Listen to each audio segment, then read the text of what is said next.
So this video is to help you review for the final exam. The final exam in terms of impact on your grade is scaled down a little bit because remember, except for one student, you know who you are, I increased the value of the homework, and so the increase there will come off the value of the final exam. So you should think of the final exam roughly as equivalent to one of our other exams.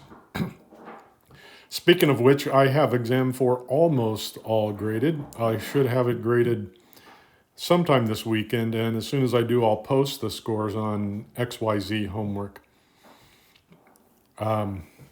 So here's review information for the final exam. First of all, notice it's going to be the same format. That is, these things, there was a strict time limit. Because it's a final exam, we have 2 hours to take it. Like I said, I think it will be comparable to one of our other exams, so I don't know if anyone will need 2 hours, but you have it if you want to use it. Okay, and then you can bring a note card like always. Think carefully about the things you need help with, the things we've talked about, and especially as we go through the review. As always, you show your work, a correct answer with no work to justify it. I can't really reward that, except when there is a real simple question. Sometimes I ask it on the last exam, finding the value of the integrals on, I think it was problem 6, where you were given a graph. And a lot of that work was pretty simple. You could do it in your head. But, if it's more involved, I really need to see the work that gets you to your final answer. And as always, no calculator. I promise the arithmetic will not be complicated. In some cases, you won't need to do it. You just write an expression, and that'll be good enough. And I made space here for one more thing. So you must be on Zoom. I made a mistake with the link to Zoom on exam 4. I apologize. But I know what I did wrong. This time I'm not going to send it out. I'm just going to post it on Foxtel right near in the same panel where you will get access to the exam. We will get access to the exam just like we did for exam 4, right there in the top panel of Foxtel. And you must be on Zoom. Okay? I won't let you score unless I can see you on Zoom. All right, so the material. This is a final exam. It's comprehensive. I think you can expect about half of the exam to be about derivatives. So maybe exams 2 and 3 mostly focused on derivatives. What a derivative is, the limit as h goes to 0, so on, what it means, the slope of the tangent line, the rate of change of the function, and even second derivative we know tells us about concavity. So all of the things we know about derivatives, I think they're covered pretty well on the second and third exams. So you should look those exams over. And those are questions I made up. Maybe those are questions that I think are particularly interesting.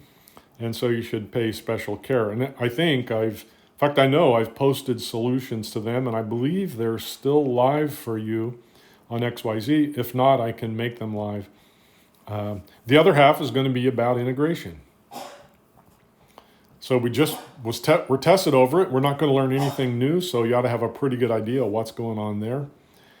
The whole idea of antiderivatives, definite integrals, the fundamental theorem, and so on. The things that integrals can mean.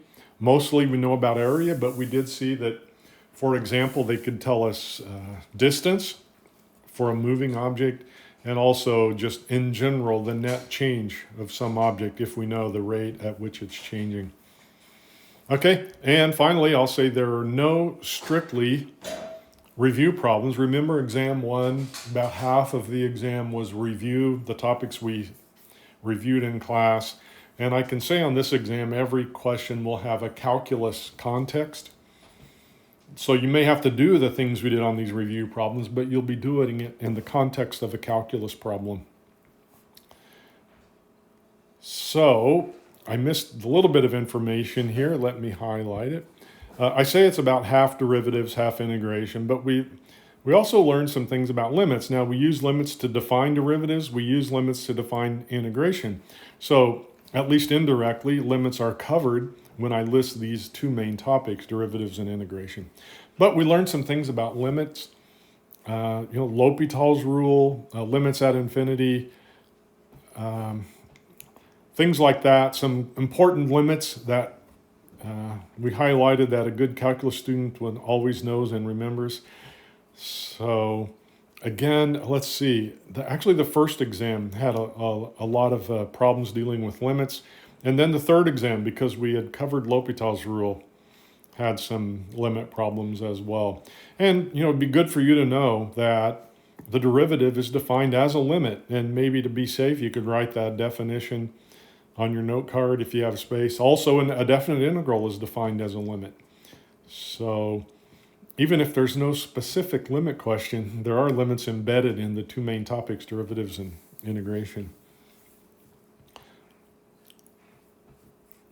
All right, I'm going to pause this and set it up for one more thing.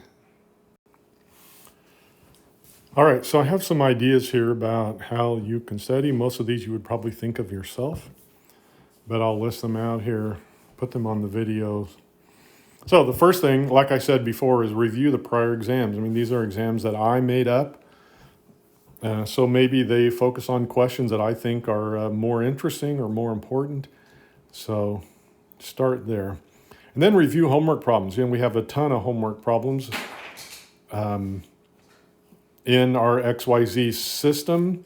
I think they all are open for you. Again, I can make sure they are open. And again, remember the topics from the last screen, what you can expect on the exam, and don't study the review sorts of homework problems. You should focus on the calculus ones first. And there were also those 3 review problems set for exams 2, 3, and 4. I posted review problems. You should take a look at those. And while you're doing all of these, don't memorize the problem. Almost certainly you'll run into things that are different. The steps you go will be different. What you're doing, the big picture is always the same. But it varies on how we go about doing those things based on the information we have. And so don't memorize exercises, but understand the process. You can also, I've mentioned this to some of you, maybe not everyone, as you've heard me maybe complain a little bit about, XYZ doesn't make all of the problems or even most of the problems in the textbook available in their online system. And so, sometimes I'm limited on the kinds of problems I can assign you. But you can always go to the book if you have hard copy or the ebook. Pick the topic that you think you need practice on, and you can look it up in the index, search for it if you have the ebook, and find the exercises at the end of the chapter. And probably you can find some exercises there that the problems I assigned are based on. And if you can find them, then nearby problems are good ones to look at. And you should also know the odd numbered ones are answered in the back, and so you can get feedback if you're doing the problems right or not. So, and there are lots of them in there that have not been made available in the homework. I believe Math Lab is going to be operating through most of the week, and you have a link, a Zoom link for them. I believe it's on our XYZ homework. So if you need some help, I think the hours are going to be the same, 5 to 9 in the evenings, Sunday through Thursday. Study with a friend. Help challenge each other to solve problems. And then talk it over and help each other out. And you can also ask me specific questions. If you ask me, like, what's a critical point, or how do I find extreme value, something vague like that, I may say, go look it up. But if you say, how do I do question number 15 on page 432? Well, then I'm going to look it up and I'll give you specific answers. So probably not willing to teach a topic, but I will answer specific questions on any homework problems, assigned or unassigned. And if you're looking in the textbook, like I said, find similar problems,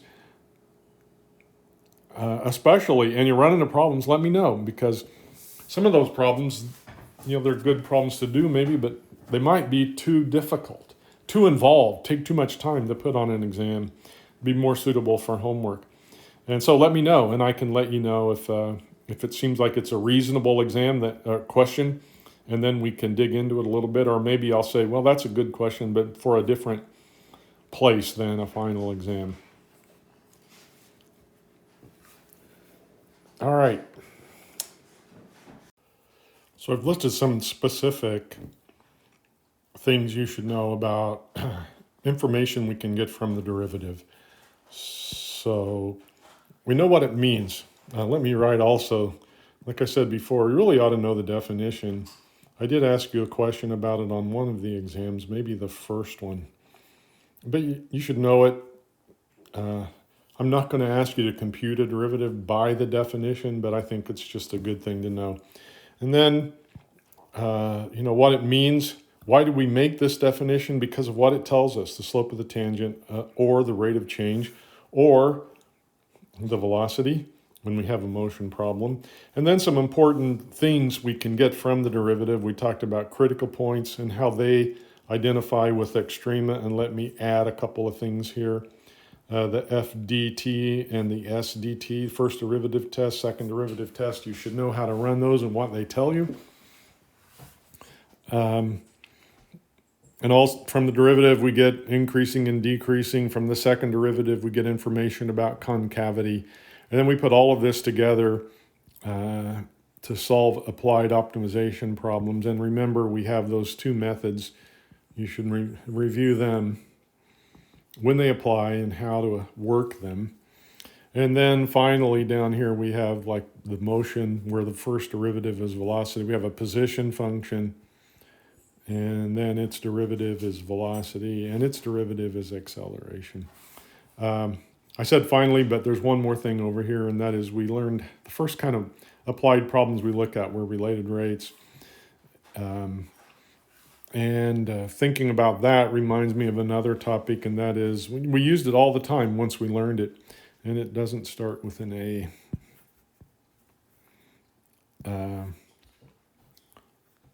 Differentiating implicitly. Should review that. It's just a good thing to know, and it certainly is at the heart of how we solve related rates problems. There's at least one related rates problem on a prior exam and several of them in the textbook on the homework.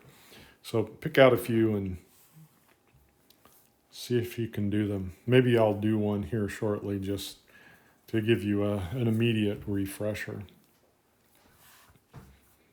Okay. So even though it's fresh on our minds from last week's exam, I'll just quickly list out the main topics under integration. Like I mentioned before, you should know the definition, and in case you've forgotten, the definition is the limit as n goes to infinity of the summation I equals 1 to n f of xi star delta x. Key there is this part of it, which is called a Riemann sum, and of course the essential ingredients of it are the presence of the delta x, the function evaluated at points uniformly spread throughout the interval a to b. Xi star is what we call them. And then these guys that's the definition of a definite integral. So it leads us right to this topic. And then the fundamental theorem connects evaluating this complicated limit with just finding antiderivatives. So once we learn that, then we focus on antiderivatives. We learn how to use the chain rule and integrate by substitution. And finally, then we looked at integrals as the net change. If we knew the rate function, we could generalize away from just focusing on area. And integrating a rate function to get the accumulated change occurring. All right, pause it. So here's a related rates problem. Two sides of a rectangle are growing at the rate of 2 centimeters per minute, while the other two are shrinking at the rate of 1 centimeter per minute. At what rate is the rectangle's area changing when the sides are all equal to 4 centimeters?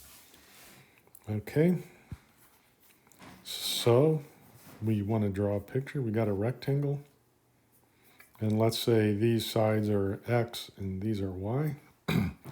And we're told that, we'll assume x is the increasing one, so we're told that dx dt, x is changing over time at the rate of 2 centimeters.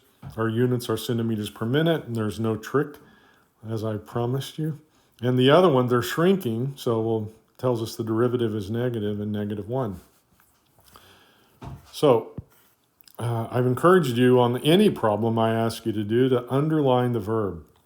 Underline the instructions. So we want to know at what rate is the area changing. So I know the area is xy, and all of those variables, a, x, and y, are variables, so they all are functions of time. So we're going to differentiate with respect to time. So on the left, I just get dA dt. On the right, we use the product rule. I get x dy dt plus y dx dt.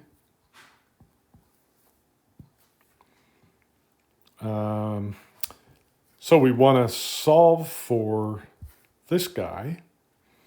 And so we just plug our information in. Sometimes we have to solve for the derivative, but here it just works out that that's the thing that is solved for automatically.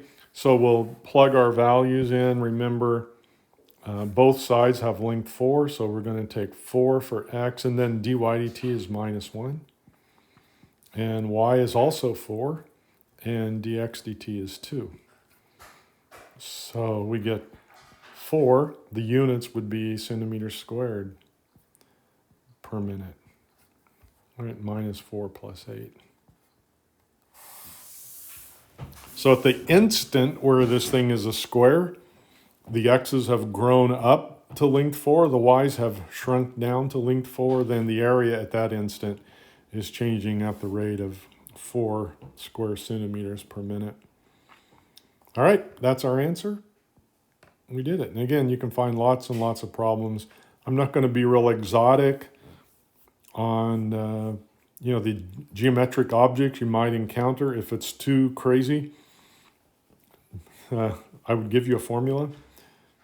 For example, if it was a sphere, I would give you a formula for the volume or surface area, whatever the relevant thing is. But if it's a rectangle or square or triangle, then I would assume everybody can function with those just fine. All right, I think that's the end of my review. Remember, I have one more thing to say, and let's slide this baby up. So the exam is offered. I have 3 sections, so I have 3 time slots. And I'm doing this from my head. I hope I'm doing it right. So one of them is Tuesday at 12:45. And like I said, it's an hour-long exam. Another one is Wednesday at 12:45. And the third one is Friday, 8 o'clock to 10 o'clock. I know the last one is section A. I don't remember which one is B and C between Tuesday and Wednesday. But here's what I'm going to do. I want you to take it during one of these 3 time slots. Okay, so look them over. It doesn't matter to me which one you do, but I want only these 3 slots to be used. If it's impossible for you, then you need to reach out to me privately. But These are the three. And I need to know in advance. Okay? So if you are going to take, come on, slide,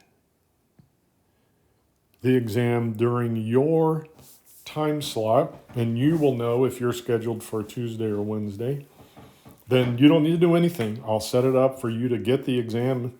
And again, you know, it'll become available to you. The Zoom link will come open a little bit before the time, 5 minutes, say, before 12:45 on Tuesday or Wednesday, or at 7:55 on Friday. You log into Zoom, and then shortly after that, the exam will open up to you. So if you're going to take it with your section, do nothing. I'll set it up for you.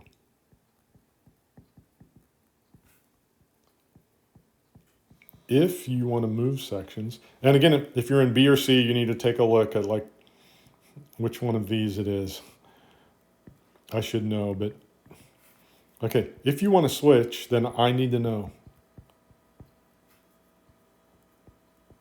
You can let me know via email.